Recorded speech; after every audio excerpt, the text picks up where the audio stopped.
مولاي صل وسلم دائما دائما دائما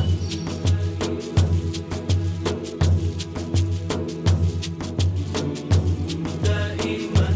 دائما دائما مولاي صل وسلم دائما أبدا على حبيبك خير الخلق. بسم الله الرحمن الرحيم. الحمد لله رب العالمين، والصلاة والسلام على رسول الله، وبعد. أيها الإخوة، السلام عليكم ورحمة الله وبركاته. سلام كدب إلى ما هذا إسكاله فرصة غالية نسي عاوة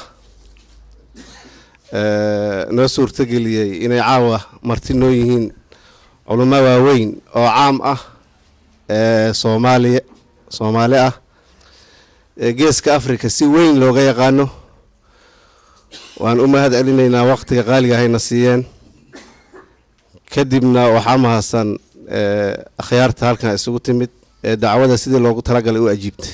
nadwadan dood cilmiyeedkan oo inii soo qaban qaabiyey multaqaha diraasaad culya ayaa caawa waxay tahay in aan maaragta ka faa'iideysano haddii ilaahay yiraahdo. waxaan ku bilaabanaynaa nadwadeyna iyo doodayna iyo muxaadaraadkayna quraanka insha Allah ta'ala ونو أخري دونا الشيخ سعيد. فليتفضل الشيخ سعيد. أعوذ بالله من الشيطان الرجيم. بسم الله ادع إلى سبيل ربك بالحكمة والموعظة الحسنة وجادلهم بالتي هي أحسن إن ربك هو أعلم بمن ضل عن سبيله وهو أعلم بالمهتدين وإن عاقبتم فعاقبوا بمثل ما عوقبتم به ولئن صبرتم لهو خير للصابرين واصبر وما صبرك إلا بالله ولا تحزن عليهم ولا تك في ضيق مما يمكرون إن الله مع الذين اتقوا والذين هم محسنون. جزاه الله خير. إلى أن نوانفع هذا قرآنك أو لالكين نو أخريي عاوى علماء واوين وأدو جدين وأدك لو يقانا مرتنوعة تعريف كورا iyo siiradooda ayaan inii soo darxi doonaa insha Allah ta'ala. sheekhan ku xiga gudoomiyaha waxaa la yiraahdaa saa taqaaniinba محمود محمد عبد السمد أبو العبد الباري أو الشبيلة لو يقان. وهو كبحي وكقلن جبية جامعة الإسلامية بالمدينة المنورة كلية حديثك تاريخ المركز تكون سجال بقول سجال شيء شنتي. ماجستير أيوه وهو كقاعدة جامعة جنوب أفريقيا لا بد يكون إلى لحظة. مؤلفات أفر بدن رنتي وأن لا تريكرين أيوه لا يا شيخة. أيوه رئيس تحفة الأحباب بآداب الطعام والشراب ودابعيه القول النفيس في تحريم الفعل الخسيس وأصلا مطبوعة أيوه لي هاي الشيخ شبيلة وحول لي هاي الثمار اليانعة في أحكام الشاهد والمتابعة وأكلوا لي هاي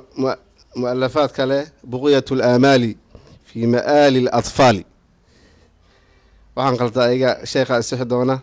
وأكلوا لي ضوابط الموالاة العملية مكفرة تذكرة الأواب أيوه لي وأكلوا لي تحذير المؤمنين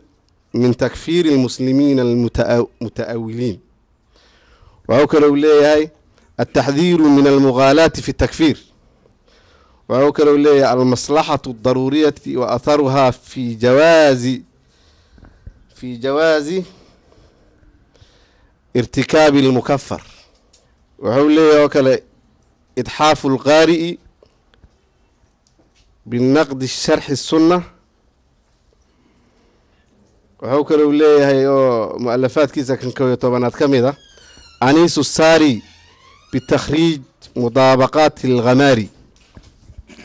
mu'alafaadkaas aadka u faraha badan ay suurtagal tahay in badan oo kamid inaan la garanay mustalaxaadkooda oo cajiibka aniga gaar ahaan ayuu leeyahay sheekh Shibile hadda sheekh Shibile waa garanaysin waa daacigaas weyn oo kabiirka geeska Afrika iyo caalamkaba aad looga yaqaan kutub badan oo fara badan iyo sharaa'id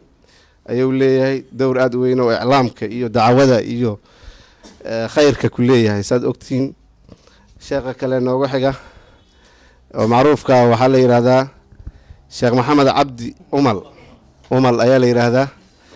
umalaad u taqaanaa sida badan sheekh maxamed cabdi umal maxad oo kaasuuni la yiraahdo oo Mombasa ku yaalo ka qalin jabiyay oo tanawiye ah wuxuu ka baxayay jaamica al-islaamiyya bil madina al-munawwara kulliyat al-hadith taariikhdu markay aad 1993 sheekh waa imaam wa khatiib Nairobi masjid ku yaala sheekh wuxuu leeyahay sharaa'id aad u fara badan aqeedada tafsiirka xadiiska sida sahih al-bukhari sheekh wuxuu xubin ka yahay muassasaad fara badan ayuu xubin ka yahay wuxuu kale yahay al-mas'uul al-mali fi jaami'at al-mustaqbal fi Garissa muassisiintana uu ka mid yahay sheekhu hadda intaas kaliya maahan si fiican u garanaysiin waxa u maleynaa siiradiisa iyo waxaad waa ka dheregsantihiin waxa uu qabtay waad ogtihiin waxa uu yahay waa ogtihiin marka intaas kadib insha Allah ta'ala gudoomiyaha multaqaha nadwadan soo qaban qaabiyay ayaa kelimad siinaa soo soo dhaweeyo culumada ajilada iyo xuduurkan qaaliga oo qiimaha badan falyatafadal ustaad maxamuud بسم الله الرحمن الرحيم الحمد لله رب العالمين والصلاة والسلام على أشرف الأنبياء والمرسلين سيدنا ونبينا محمد وعلى آله وصحبه ومن والاه إقرأ هذا دعتك وقابني هاي مرة بقينا هذا الكود يرادو عاو وحن كترنا أما هاي سنة فرصة قالي أهرنتي وحقات شرفنا وقمدن أو شرفنا inay maanta caawa ay marti inoo yihiin culumadeeni ama culumada Soomaaliyeed culumadii ragga ugu waaweynaa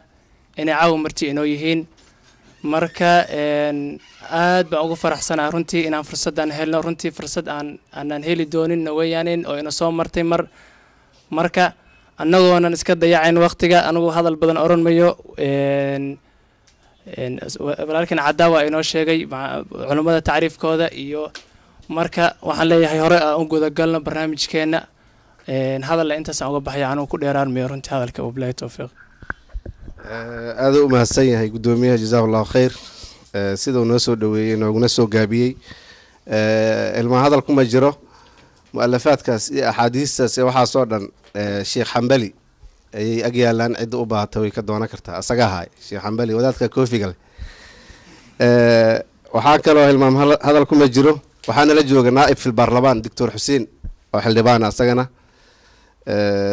akhyar badan way joogtaa oo mudan in la sheego intaas kadib ayuu al-ikhwa hawshayna hore u sii galeynaa muhaadarada ciwaankeedu wuxuu yahay nadwada aan dhaho muhaadara ma waa nadwo ciwaankeedu yahay dawrul muthaqaf في إنقاذ الوطن ووحدته كالنتا أو ننك أقويانك كلية قفك أقويانك أرده بدبادنتا وطن كأي مدينتيس علماء رجعن إن هرفدي قبلها ويلاشا وأقوياهن وماجستير ودكتوراه ودبلوم ودراسات عليا صار ورقبتان موضوع أوجه وحنا وقرن أو أهمية الثقافة هي مواصفات كلا جرها بقفك مثقفك شيخين وين شيخ محمد عبد السمد شيخ شبيلي أيانا وقرن إن شاء الله تعالى قيبت كلام محاضرة ده دور المثقف في إنقاذ الوطن ووجوب العودة إليه نوحنا وقرن شيخين وين شيخ إن شاء الله تعالى وحنكور مرينا شيخ محمود عبد السمد shibili oo muwaasafaadka iyo ahmiyadda thaqaafada ay leedahay noo sharxi doona insha allahu tacaala hadday dhammeeyaan wixii ka dambeeyana doodu iyo halkaas ayay ka bilaaban doontaa kusoo dhawaaw sheekh jazaaka allahu khayr الحمد لله رب العالمين وصلى الله وسلم على نبينا محمد وعلى آله وأصحابه أجمعين أما بعد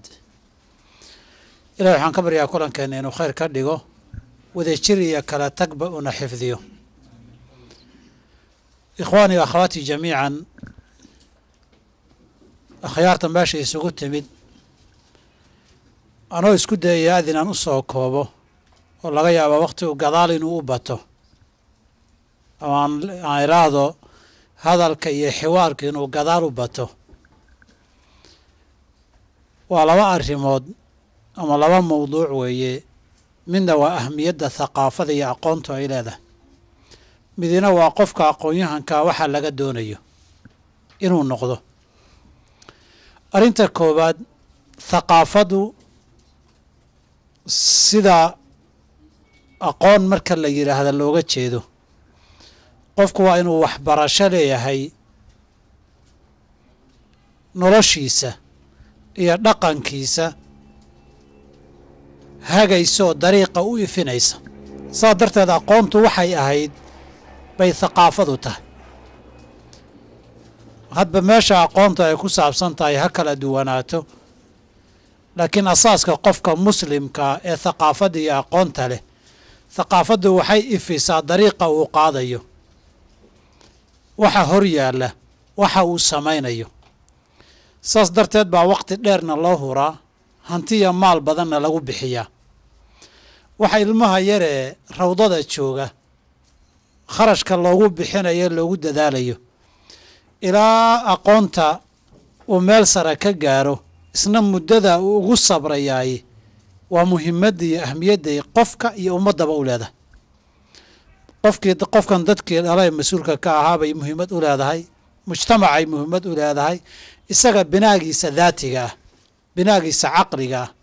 oo dhan bay u tahay aqoonta iyo waxbarashadu bay ilays u tahay qofku aqoon ahaan markii uu kor u kaco garashiya garaad ahaan kor buu u kacaa wax ka maqnaa buu ogaadaa wuxuusan ogeyn buu akhriyaa inta uu thaqaafada iyo culumta abwaabteeda ku jirana maraaxil iyo ummado kale gedisan buu la dhaqmaa innaga waagii hore soomaalida aan ahayn aqoontu waxay ahaan jirtay inuu qofku dhulka maro waxaa la dhihi jiray marka nimaan dhul marin dhaaya ma leh macnaha in waxyaabo badan oo kala duwan aan soo arag weli maskaxdiisu ma bisla haddaba muthaqafka hadda jooga waxay isugu darmatay dhulmarkii oo intaas dhul iyo duni baad soo marteen iyo aqoontii waxbarashadii soomaalidana waxaan maqli jiray markii waxbarashada laynagu dhiirigelinaya waxaa la dhihi jiray aqoon la-aani waa iftiin la-aan dabcan qofku markii uu waxbarto isaga iyo qofka kale farqigii caamo iyo jaahil ah iyo qof wax yaqaana u dhexeeyey baa u dhexeeya qof indhala iyo qof wax arka farqigoodii baa u dhexeeya qof wax qaban kara oo wax curin karuu noqdaa qofka muthaqafka markuu barto hadba aqoonta uu bartay waxbuu curin karaa waxna waa xallin karaa intaan wax aqoon wixii ay bi'iyeen baa laga doonayaa inuu hagaajiyo saa darteed thaqaafadu iyo aqoonta iyo barashadu qofkana heerkii hore intay ka qaaday meel kala geysaa mujtamacana ilbaxnimada iyo horumarka aakhariya adduun bay horseed ugu noqotaa saa darteed mujtamacan wax aqoonin waa mujtamac inuu gadaal jira ay tahay oo gaariga gadaal ka fuulo walidaalika mujtamacu wuxuu ku kala fadli badan yahay hadba aqoontiisa markii mawaasiinta adduunyada la yidhaahdo aakhare ilaahay ku dhaqanka aqoonta wanaagsan iyo cabsida lagu kala fadli badan yahay dee aakharadiina aqoonun bay u baahan tahay walidaalika waxaa la yidhaahdaa qof man araada addunya facalayhi bilcilm waman araada alaakhirata facalayhi bilcilm ninkii aakhara doonaya dee suu ilaahay u caabudi lahaa inuu barto wey ninkii adduunyo doonayana suu ula jaan qaadi lahaa inuu barto wey haddii aadan wax baran aakhira aadan baran saad ilaahay u caabudda ma taqaanid adduunyada saad u noolaan lahayd ula jaan qaadi lahayd haddii aadan baranna dee adduunyada heerka aad joogta lama jaan qaadi kartid laakiin qof waliba waxa uu bartaa hadba marka wixii u suuragal ah ninka baadiyaha si aqalka loo dhisto sida xoolaha loo raaca aqoon u ahayd innaga aqoonta hadda ina hor taalle aan haysanaay waa ka duwan tahay tii hore thaqaafada laga doonaya qofka aqoonta waxaa u dheer in qofu noqdo mutacadid ilmadaarik ama sicatu lmadaarik sicatu lufuq waxyaabo badan inuu yeeshaa qofkii lama huraan oo laga maarmaan si uu qof muthaqafa u noqdo kelimadda hore inta haddii aan kaga baxo qofka marka muthaqafka la doonayo qof walbana waa sheegtaa aqoonta iyo thaqaafadana qof walba kama miro dhaliyo waxaan tilmaami doonaa qofka aan u baahannahay muthaqafka iyo aqoon-yahanka aan u baahannahay haddaan ummad nahay waa kuma hal qadiyad marka ku soo celcelin maayo waxaan rajaynayaa waxaan sheegaya o dhan qadiyad waa musallam qofkaan ka hadlayna waa qof laba sifo lahoo musallam ah oo qof muslim ah oo soomaali ah muthaqafka hadda hadalkaygaan ula jeedo waa muslim xuduuddii ilaahay iyo islaamnimada ilaalinaya islaamnimadiisuna ay ku weyn tahay waana soomaali oo mujtamaca iyo dadka soomaalida ah wax u tari kara mujtamacaadkuna qolo waliba khasaa'is bay leedahay looga baahan yahay qofka muthaqafkooda in laga helo khasaaistii saa darteed waxaan isleeyahay arrimo dhowra buu kow qofka muthaqafkii u baahan yahay arrinta koobaad qofka horta xasaana fikriya qawiya waa inuu leeyahay qofka muthaqafkii waa qof ummad inuu hogaamiyo oo tawjiihiye laga doonayo isagu waa inuu yahay qof aanay dabayshu qaadqaadaynin mar walba tayaar baa soo baxaya mar walba dabaylaa imanaya wuxuu qofku muthaqaf ummadda wax tari kara noqdaa markuu fikriyan iyo caqadiyan qof xasaano leh uu yahay oon marba duufaan qaadin saa darteed thawaabidda uu ka duulayo qof sugan waa inuu yahay weeye mustajadaadka mutagayiraadka macluumaadka ziyaadada u imanaya wuu ka faa'iidaysanayaa laakiin thawaabiddiisa ma beddelayaan oo dowrkii tanshi'ada iyo thaqaafada waa inuu qofku gaadhaa mustawo uu thawaabit leeyahay biyadiisa mujtamaciisa dhaqankooda diintooda dabadnimadooda markuu wax u qabanayo muthaqafkaan u baahanay kow waa inuu ximaaya fikriya leeyahay oo ninkii shalay meesha aan ku ogeyn bar isagoo meel kale ka tumaya aan la arag oo qolo uu la socda aan la garan waayin meel loogu soo hagaago iyo mawaaqif lagu yaqaano iyo thawaabit aan tagayuraynin waa inuu yeeshaa wixii mutagayiraadka ah waa shay iska dabiici ah qofka bimuruuri sana iyo axdaadii isbedelaysa iyo macluumaadka u kordhay iyo nooc tagayura waa ku dhacayaa laakiin waa inay thawaabiddu musallam noqotaa masalada koobaad muwaasafada labaad ee looga baahan yahay qofku waxaa weeye qof inuu yahay waasic sadri ah qofka muthaqafka iyo qofka caamiga wuxuu kaga duwan yahay aqoonta uu bartay waxay tusaysaa madaarikul ikhtilaaf baa jiraya dadku ru'aa bay ku kala duwanaanayaan bii'aad bay kala yeelanayaan kooxiyo jamaacaad bay noqonayaan intimaa'aad kala duwan bay yeelanayaan laakiin waa bulsha iyo umma waaxida oo inuu tawjiihiyo irshaadiyo wax ka dhiga laga doonayo waa inuu taqabul leeyahay marka sixatu sadri iyo taqabul alkhilaaf inuu leeyahay wey iyadoo jirto kala duwanaansho waa inuu mucaashare iyo mucaamalo la samayn karo dadkao dhan oo kan la macaamili karo fii xuduuda masaalix alcaama waa inuu gaaraa qofku waxna waa la ysku qaban karaa waxna waa musallamaad isqabashada aan isaynaay waxyaaba laba taabtaan oo inaga dhexeeyaa jira waxyaaba inaan loo dhicin ay tahay baa jirta aniga adigu joogitaankeennu muhim maaha oo adna waan ka bixi karaa meesha adna waan ka bixi kartaa labadeenna kooxood koox saddexaad meesha waa iman kartaa laakiin ummadda waa inay jirtaa wax la ysku raacsan yahay inuu lama taabtaan noqdo ummadda jiritaankeeda ummadda caqiidadeeda ummadda midnimadeeda ummadda inay hormarto ay wax noqoto waxdadeeda iyo xuduudaheeda qadaayaa musallama waa inay jiraan oo khilaafku uusan saamaynin mana aqoontu waa inay gaarsiisaa qofka thaqaafada leh baa fahmi kara qofka soomaaliga ee reer baadiyey haddii laba reer isku dhacaan aqalka iyo aqal soomaaliga la kala rartaa waa la kala guuraa waxba isuguma jiraan laakiin mujtamaca muthaqafka ee xadaarigiihi waxay baraysaa dantu adiyo anigoon isa salaamin markii danta xaafadda la soo gaara waa inaan wada hadli karnaa ra'yi fiican markaa keenta waa inaan ku taageeri karaa oo idhahda hebel baan ku taageersanahay runtii wey hadhow bannaanka markay xaalad shakhsiya timaada ama isa salaadno amaan kala leexanno bimacnaa masaalixda caamka iyo thawaabidda ummada iyo lama huraanku waa inaanay saamaynin waa inay jirtaa masaaxa lilikhtilaaf masaaxa lilxiwaar masaaxa litaqabuli alaakhar inay jirto wey oo inaan qadaayaad kale murakaska aan noqonin qadiyat aliqsaa qofkaad isaysaan maalinkaad meesha timaado horta riix sax laa ba'sa riix laakiin xuduudda thawaabidda iyana taabanni xadda riixitaanku waxaan is leeyahay taasina waa sifada labaad ee qofka muthaqafka looga baahan yahay maanta ummadda iyo mujtamacaa burburay inuu ururiyo haldhabaaleeyo laga doonayo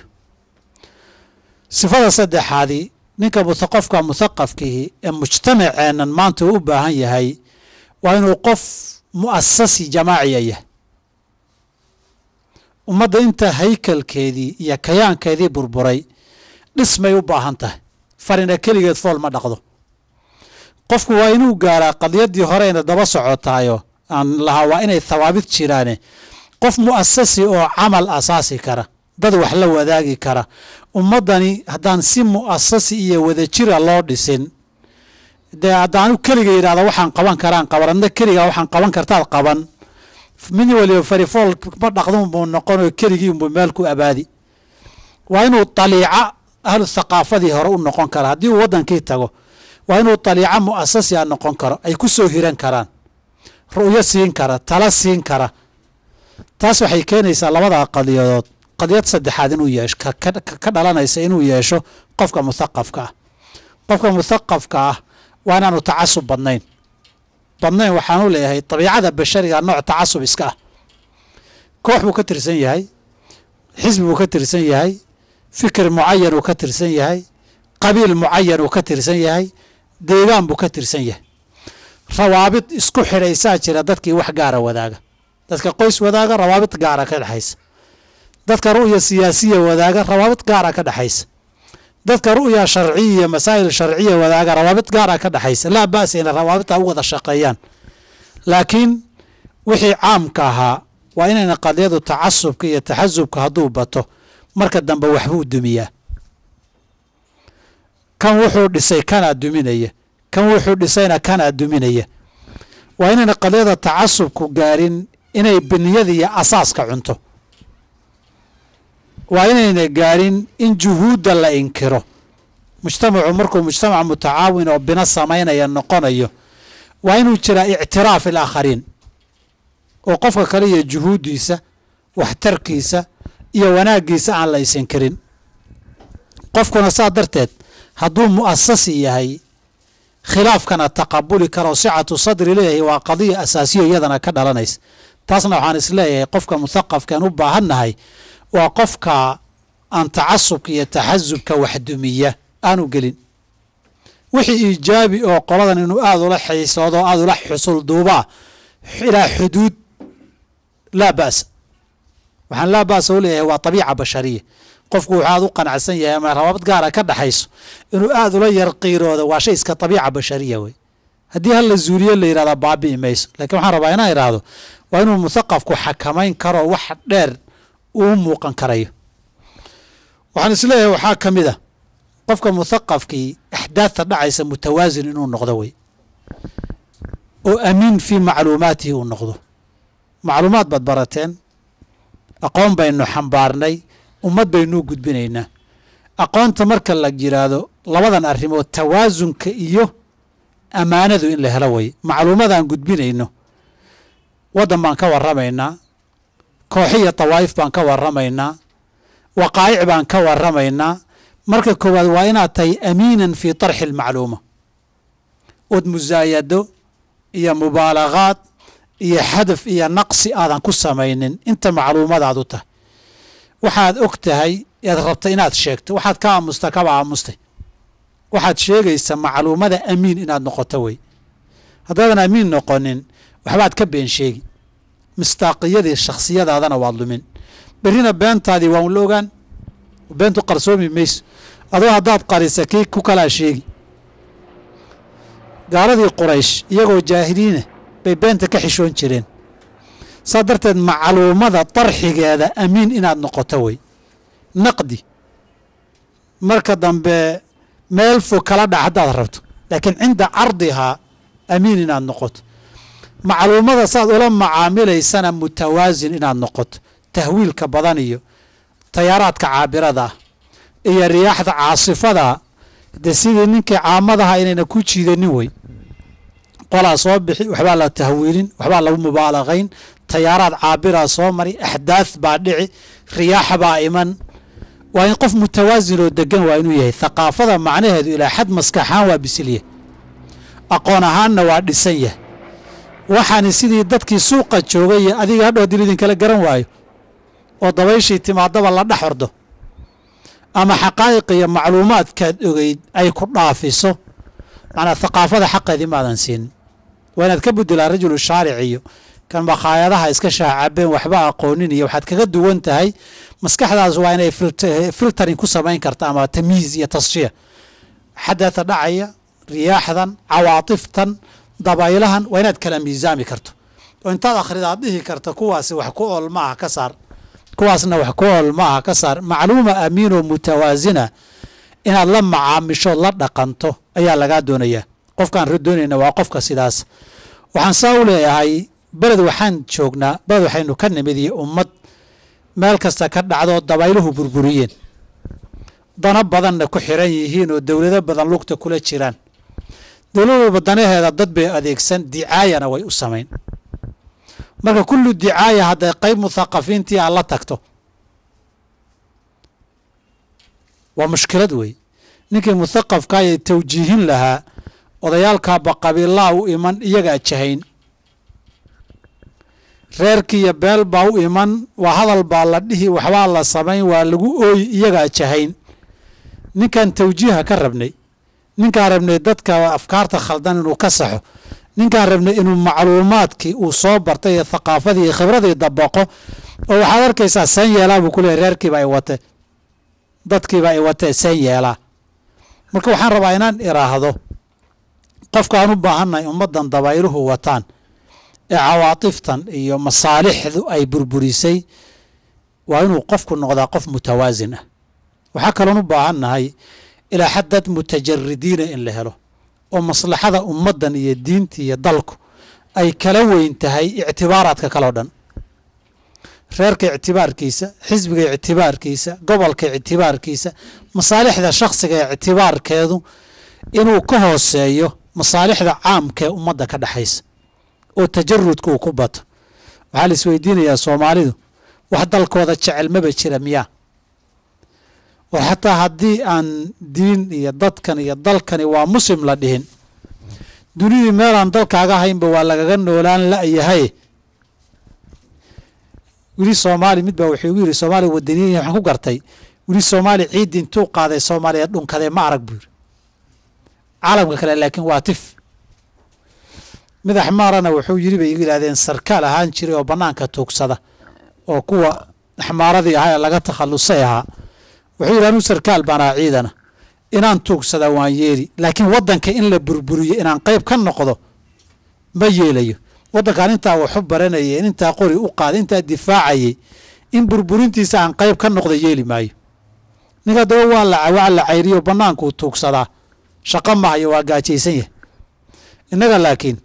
hay-ado kaluuba u geli kii sarkaalka ahaa ee shaqada laga qaaday hay-ado kale intuu u galo waa muthaqafiintii wax soo baratay wey buu u shaqayn bad kale isagoo ku dhex jirun baa arki maalinka dambo meeshuu wax wada la yaabi dabcan shucuubta waa laga wada helaa laakiin qofka muthaqafka muslimkaan doonaynaaye waa qof ka hormariya masaalixda caamka ah masaalixda shakhsiga iyo daa'ifada iyo qoyska iyo waxyaabaha lamidka ah gaar ahaan innaga soomaaliya haddaan nahay qoyska masaalixda reerku waa inay ka hooseysaa masaalixda caamka ah masaalixda caamka la hormariyaa waxaa kaloon u baahan nahay baan isleeyahay qadaayaadka muthaqafku uu ka hadlayo inay noqdaan mujtamaca cuduradiisa iyo cilaajkooda inaadan tandiir badan aadan aada ugu mashquulin oo mujtamacaad la hadlaysa mustawihiisii iyo baahidiisa aada u soo degto qadaayaadkaad ka hadlayso waxaad cilaajinayso mushkilaadka mujtamaca iyo amraadda haysata inay noqoto oodan caalamulhawaa walmithaaliyaat aan lagu noolaanin way sahlan tahay inaan nadariyaad mithaaliya ah ka hadallo saamaa la yeelo suudaan baan bishii abriil sanad hore tegey jaamacatul khurtuum waxaan u malaya waa meesha ardayda ugu badan waxay igu yidhahdeen 3,000 iyo waxoogay baan khartuum ku joognaa arday soomaaliyeed habeenkaa qaacada 1,000 iyo waxoogay baa fadhiyey waxaa lihi su-aalaan idin weydiinaynaa waxaa lihi su-aal kastana weydiiye laakiin hal su-aal baan hana weydiinina waxay yidhahdeen maxay tahay waxaa idhi ummaddii maxaa loo midayn waaye hana dhihina sababtoo idinkoo tabaqal muthaqaf oo jaamacadda dhiganayabaa midoobila dabaqadii muthaqafada ahayd halkan haddaad ku midoobi weydeen ummad reer baadiyaheedii iyo duurjoogtoodii wadata iyo iyo burcadeedii maxaa loo midayn waayey su-aalna qabata maaha marka idinku soo midowdaanoo muthaqafiintiiya mujtamacii kale maxaa loo midayn waaya isugu nimaadno markaas meesha waxaan ugu tegay aan saa u leeyahay ardaydii jaamacadda weli waxaanan arag baan ku arkay una malayn maayo hadda meeshiina inay ka jirto ma maqal arday jaamacad dhiganaysa oo guddoomiyaha beesha reer hebel iyo guddoomiyaha beesha reer hebel iyo guddoomiyaha beesha reer hebel la baqashan khartuum baan ku soo arkay oo beesha reer hebel ardayda beesha reer hebel guddoomiyay leeyihiin danaha iyo masaalixda reer hebel buu u taagan yahay abtixaadaadka ardaydu way jiraan abtixaadka ardayda marka maxaa dhici markii la dooranayo guddoomiyaha reer hebel iyo reer hebel baa shiri reer hebel iyo reer hebel la weyshiri dad murashaxeynay soo keensan waan koobiyey sheekadii xagga jirnay maarta macnaa 4.5ki waa meel walba galay waxaan isleeyahay marka qadaayaadka amraadda ummadda haysta waa inaad cilaajin kartaa markaad cilaajin karta tii horeen ximaayo inaad leedahay lahaa inaad leedahay wey nin jiran dee wax ma daweeyo isagiiba jiran wax ma daweeye ninbaa waxaa la yidhi hadday meel malax gasho maxaa lagu sameeyaa mindida yaryarka ee mandiisha la dhihi jiray baa waxaa la yidhi mandiishaa lagu dilaaciyaa say malaxdii bannaanka u timaad wuxuu yidhi xaaji waxaan ku weydiiyey mandiishii lafteeda hadday malax gashay see la dhihi iyadii wax jeexi lahayd hadday malaxiiba gashay see la dhihi markaasuu nin oday ugaasu ahaaye wuxuu yidhi ugaaskay ujeedaa buu yidhi hadda ujeeddada ugaaskay u socotaa buu yidhi baashu